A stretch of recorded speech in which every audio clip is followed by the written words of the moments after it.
Olá, internautas, esse é o programa Momento Econômico, um patrocínio da ANEFAC, Associação Nacional dos Executivos de Finanças, Administração e Contabilidade.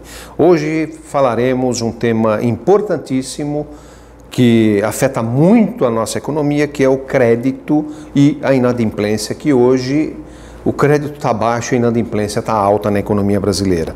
A lentidão da recuperação da economia, tanto no lado das famílias altamente endividadas e ameaçadas pelo desemprego, quanto no lado das empresas que ainda tentam retomar as forças para investir, para aplicar, para gerar emprego. Quem conversa com a gente sobre esses temas importantes, que é o crédito e inadimplência, é o Luiz Rabi, ele que é economista da Serasa Experian. Luiz, tudo bem? Tudo bom, Roberto? Como é que vai? Tudo bem. De acordo com os índices da Serasa, como está a inadimplência do consumidor no Brasil? No Brasil, o ano passado, 2016, nós batemos um recorde na inadimplência do consumidor. Nós chegamos a ter pouco mais de 60 milhões de brasileiros inadimplentes no Brasil, ali por volta de abril, né, foi mais ou menos 60,4 milhões. Né. Foi um recorde histórico, tanto em termos absolutos, nós nunca tivemos tantos brasileiros inadimplentes, ou seja, com o chamado nome sujo, né, por não terem pago suas dívidas, ou algumas delas, não importa, e tanto em termos relativos, que isso representa mais ou menos 40% da população adulta do país, ou seja, em média, a cada 10 pessoas adultas que você encontra na rua, 4 estão ou estavam negativadas ali por volta de abril do ano passado, que foi justamente, como eu comentei, o pico, porque a gente sabe que o começo do ano é sempre muito complicado, né? Tem as dívidas do Natal, os gastos com as férias, viagens de férias, aí chegam os carnês do IPVA, do IPTU, material escolar. Então, o primeiro trimestre é um trimestre que o consumidor tem muitas dívidas para pagar e não tem mais o 13º. Então, normalmente, entre março e abril, sempre há um pico de inadimplência. De lá para cá, ou seja, de abril até o final do ano, esse número veio cedendo um pouco. Ele fechou o ano passado um pouquinho abaixo de 60 milhões, né? Estávamos com 60,5, fechamos aí mais ou menos 59,5. Então, os números finalizados nós não temos ainda, mas foi mais ou menos em ordem dessa grandeza, ou seja, ligeiramente abaixo de 60 milhões, quase 1 milhão a menos do que havia em abril, mostrando que ao longo do ano passado o consumidor, de alguma forma, foi tentando renegociar as suas dívidas. Porque uma pessoa negativada hoje no Brasil tem, em média, 4 dívidas, ou seja, ela está devendo para 4 credores, em média, diferentes. Então, é muito difícil um consumidor sair da inadimplência quitando à vista todas essas dívidas. Ele vai ter que passar por algum processo de renegociação, praticamente é inevitável, né? E nós fizemos, né, no final do ano passado, vários feirões, né, chamados feirões limpa-nome, né, aqui em São Paulo, em shopping grandes, né, no Rio de Janeiro, em Belo Horizonte, e também pela internet. Então, houve uma adesão grande dos consumidores, houve uma adesão também importante dos credores, né, bancos, financeiras, empresas de telefone, energia. Então, houve um movimento aí de tentativa do consumidor aproveitar o 13º, pagar suas contas. Então, o ano fechou menos pior do que estava no começo do ano, mas ainda os números são muito altos. São quase 60 milhões de brasileiros que encerraram 2016, passaram o Réveillon com o nome sujo, né? E agora a tendência deste ano é que esse número comece, ou continue, né, caindo ainda muito lentamente. Você comentou que são 4 grandes fatores que levam a pessoa ou as famílias à inadimplência. Tem ordem de grandeza desses fatores? O desemprego é o principal deles, né? Claro, nós temos o excesso de endividamento, a inflação, né, as taxas de juros que fazem com que as prestações fiquem mais caras, né, mesmo que ele se endivide no mesmo montante, né? E o desemprego, né? Desses 4 elementos, né, o desemprego é o mais impactante, né? Porque, por exemplo, a inflação corrói a renda, o desemprego destrói a renda, né? A pessoa perde o emprego, perde a sua muitas vezes a sua principal fonte de renda. Então isso é muito mais dramático, né? E como o desemprego ano passado chegou a quase 13% no final do ano, se a gente fizer ali o ajuste sazonal, né? É por isso também que, não só por isso, mas a inflação ano passado foi muito alta, principalmente no começo do ano, quebra de safra fez com que os preços dos alimentos subissem bastante, isso pesa no bolso do consumidor. Juros muito altos, né? O Banco Central começou a reduzir os juros só em outubro, ou a partir de outubro, né? Então houve uma combinação assim ruim, né? Tudo aquilo que prejudica a inadimplência prejudicou em 2016, né? Juros altos, desemprego elevado, inflação também, então assim, não tinha escapatória. A inadimplência ia subir mesmo, como subiu em 2016. No ano de 2015, do ano de 2014, deixa eu começar um pouco mais lá atrás, o crédito ainda subiu em termos reais no Brasil, já 15 não e 16 menos ainda. Qual é a perspectiva? Em 16 nós tivemos uma queda real do crédito. Se nós descontarmos a inflação, o crédito se retraiu quase 10%. Em termos reais, é um tombo grande e principalmente concentrado nas empresas, né? O crédito para as empresas foi que se retraiu muito mais do que o próprio crédito para o consumidor. O que parece que não é, mas assim, é pior ainda, porque são justamente as empresas que geram os empregos, né? Se a empresa fica sem crédito, ela fica asfixiada, ela pode até morrer, pode quebrar, né? E isso destrói o emprego de quem está lá trabalhando nessa empresa. Então é muito, assim, quando você tem uma retração no crédito, né, tudo bem, o crédito ao consumidor tem muito mais a ver com o consumo e tal, mas o crédito para as empresas tem a ver com a produção. É muito mais dramático uma redução no crédito empresarial do que no crédito de pessoa física. E foi justamente o crédito das empresas que se retraiu mais intensamente em 2016. Então, por isso é que a recessão também foi cavalar como foi a de 2015, né, porque a retração do crédito foi um dos elementos, principalmente para as empresas, foi um dos elementos que contribuiu para termos uma recessão de quase 4% também em 2016. E você acredita, Luiz, que a inadimplência das pessoas físicas ainda pode aumentar nesse ano de 2017? Eu acredito que não, né? Porque nós já começamos a ver esse movimento de renegociação. A gente fechou 2016 mais ou menos com 1 milhão a menos de consumidores inadimplentes do que havia no início do ano, né? E como os juros estão caindo agora mais intensamente, isso facilita as renegociações. Como a inflação esse ano vai ser menor, inclusive porque a safra agrícola desse ano vai crescer 15%, né?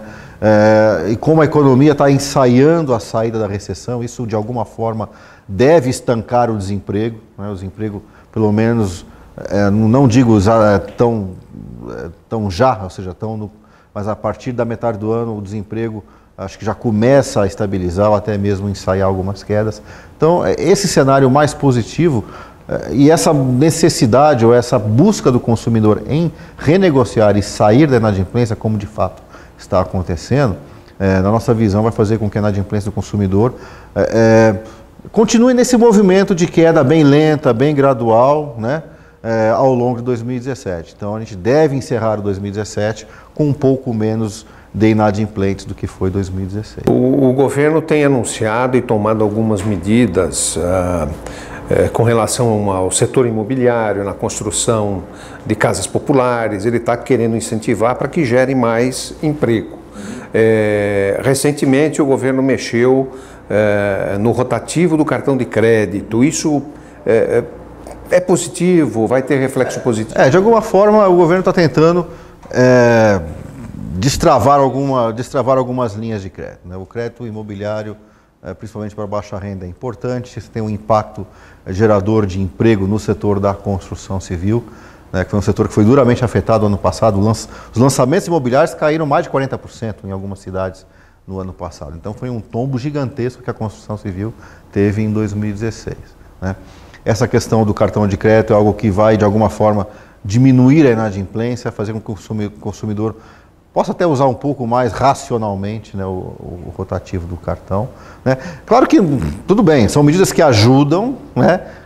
Mas assim, não é isso que vai resolver o problema. O que vai resolver o problema assim, o que realmente vai ajudar de verdade é o Banco Central continuar derrubando a taxa de juros de forma acelerada, principalmente no primeiro semestre. Para quê? Para que o crédito volte a fluir, principalmente para as empresas, né? O consumidor já tem várias linhas subsidiadas, o crédito imobiliário é subsidiado, né? Então agora o crédito para as empresas, né, já que o BNDES está tirando o pé do mercado, né, por uma questão fiscal, o BNDES está se encolhendo, né, foi muito utilizado no passado, né? Ou seja, é o mercado que vai ter que resolver o problema do crédito para as empresas. né? E daí porque é fundamental que essa redução de juros se concentre no primeiro semestre, para que as empresas possam respirar um pouco mais aliviadas aí na questão do crédito. Renegociar as suas dívidas, já que o ano passado nós encerramos com quase 5 milhões de empresas negativadas. E isso, assim, tudo bem, a gente sabe que são 60%, é isso que justamente ia falar. Isso é até pior do que os 40% para as pessoas físicas, porque nós só temos 9 milhões de empresas no Brasil que são ativas e operacionais. Ou seja, praticamente metade das empresas terminou 2016 com o CNPJ sujo, né? Inadimplentes, né? Então é realmente uma situação muito difícil, né? Não tem como você falar que vamos sair da recessão se o crédito para as empresas não voltar a girar. A Serasa Experian no Brasil é uma das pioneiras quando se fala de cadastro positivo. Dos grandes países, acho que o Brasil é dos únicos que ainda não implantou devidamente o cadastro positivo e tem a ver com crédito. Como é que está esse assunto? Esse assunto é uma das prioridades para esse ano, em 2017, inclusive está na agenda legislativa do governo uma alteração na lei do cadastro positivo, para que ele possa de fato se tornar uma realidade no Brasil, né? Existe uma lei do cadastro positivo que foi aprovada alguns anos atrás, só que ela tem algumas deficiências na lei que faz com que o cadastro positivo não ande, né? É uma lei que tem lei que pega e lei que não pega. Essa lei antiga, essa lei atual do cadastro positivo, ela infelizmente não pegou. Por quê? Porque foi colocada uma regra que para você fazer parte do cadastro positivo, você, pessoa física, fazer parte do cadastro positivo, você tem que aderir, né? Ou seja, preencher um documento, assinar um formulário, dizendo que você quer fazer parte do cadastro positivo, né? Ou seja, é o chamado opt-in, ou seja, eu opto por entrar, né, por estar dentro do cadastro positivo. Isso é muito difícil, né? Por quê? Porque ninguém acorda de manhã com vontade de fazer um opt-in no cadastro positivo. Você acorda de manhã com vontade de comprar uma calça, uma blusa, uma camisa, né, de passear no clube e tal, mas ninguém acorda. Putz, estou com uma vontade, acordei hoje com vontade de fazer o meu opt-in. Ninguém sabe o que é isso, né? Então, em todos os países que o cadastro positivo foi implementado, ele foi implementado ao contrário, ou seja, quando a lei é aprovada, está todo mundo dentro, né? Todos os brasileiros que possuem um CPF, adultos, né, estão dentro do cadastro positivo, automaticamente estão dentro. Quem quiser sair, pede para sair. Pede, que nem aquele filme lá do Tropa de Elite. Pede para sair. Então, tudo bem. É dado a porta de saída para quem não quiser fazer parte do cadastro positivo, pelas razões que ele possa bem entender, não importa, né? Mas é assim que ele é implementado em todos os países, porque você precisa realmente de uma massa crítica para que você possa fazer com que o cadastro positivo consiga identificar de fato quem é o bom pagador de quem não é o bom pagador, né? Porque o que nós temos hoje é o cadastro negativo. A gente sabe quem são os maus pagadores, ou seja, os não pagadores, né? Só que os pagadores, né, eles podem ser bons pagadores ou maus pagadores. Tem gente que paga em dia, tem gente que paga, mas não paga em dia, né? Hoje está todo mundo dentro do mesmo saco e você não consegue diferenciar quem é quem. Então você só conhece quem não paga, né? Tudo bem, isso é alguma coisa, mas não é tudo, né? Ou seja, não é tudo no sentido que você pode fazer com que o crédito trabalhe de forma mais eficiente, com juros menores, com inadimplência menor, né, claro, se você conseguir distinguir, né, quem realmente é um ótimo pagador, do bom pagador, do mais ou menos pagador, ou até do não tão bom pagador, porque aí você começa a ter taxas de juros menores, né, para quem tem um cadastro positivo mais positivo, né? E é justamente essa mudança na legislação que nós esperamos que aconteça agora em 2017, para que aí sim o cadastro positivo possa no mercado de crédito fazer duas grandes coisas. Primeiro, reduzir a inadimplência, né? Distinguindo quem é bom de quem não é tão bom pagador, você consegue ver melhor quem tem mais chance de ficar inadimplente de quem não tem, né? Então, no futuro, isso gera menos inadimplência. O Banco Mundial fez um estudo e disse que isso reduz 45% a inadimplência do sistema bancário, né? Então, é um impacto, e todos os países que ele foi implementado, em Hong Kong principalmente, que é um case internacional, mostra que a redução é dramática na inadimplência, né? E a segunda vantagem é justamente aumentar o acesso ao crédito, né? Então, uma pessoa no cadastro positivo, você consegue enxergar os pagamentos de contas que ela vai fazendo ao longo da sua vida. Então você sabe qual que é a real capacidade de pagamento do consumidor, né? Você não precisa mais estimar a capacidade de pagamento através de um holerite ou de um comprovante de renda, porque nem toda a renda você usa para pagar a conta, né? Tem gente que poupa, tem gente que não poupa, enfim. Agora, o cadastro positivo te dá a real capacidade de pagamento. Então, você consegue fazer uma distinção melhor do crédito. E outra, quem não tem renda formal, quem não tem holerite, quem não está no mercado formal de trabalho, com o cadastro positivo consegue provar que ele tem capacidade de pagamento. Então, isso coloca dentro do sistema de crédito muitas pessoas que hoje, por estarem na informalidade, têm dificuldade de acesso ao crédito. Então, só tem benefícios, né? Luiz, temos, para terminar o programa, duas perguntas. Na verdade, uma você já respondeu, que veio da Juliana. Como está o endividamento do brasileiro, você já comentou. Mas a segunda, eu acho que é muito importante, da Amanda. Qual a recomendação para o brasileiro hoje, em termos de economia, para o consumidor? Eu acho que a grande lição dessa crise que nós enfrentamos, né, que começou não agora em 2016, começou lá em 2012, né? De lá para cá a economia brasileira veio se enfraquecendo, entrou em recessão, né? Acho que a grande lição é o seguinte: o crédito é uma importante alavanca para a economia e para o consumo, mas o consumidor ele tem que saber lidar muito bem com o crédito, né? Ou seja, o excesso de endividamento, a tentativa de se fazer um país crescer apenas pelo crédito, né, dá certo durante um certo tempo, né, só que depois a conta chega, né, e a conta, quando chega, estoura no lado mais fraco, que é o do consumidor, que é o da pequena empresa, né? Então, é importante o consumidor saber o seguinte: o crédito é importante, te abre portas ao consumo de coisas que você não poderia comprar à vista, por exemplo, mas precisa ter muito cuidado, né, na utilização do crédito. Não deixe, por exemplo, as prestações ultrapassarem mais do que 20% da sua renda mensal. Essa é uma regra importante, né, para que você possa utilizar o crédito nesse momento que a economia está se recuperando, que os juros estão caindo, as ofertas de crédito vão começar a aparecer, mas saiba usar de forma inteligente. Use com planejamento, use com moderação. Luiz Rabin, muito obrigado a você e agradeço também a Serasa Experian. A ANEFAC realiza uma série de eventos. Consulte o nosso site www.anefac.com.br. Um grande abraço.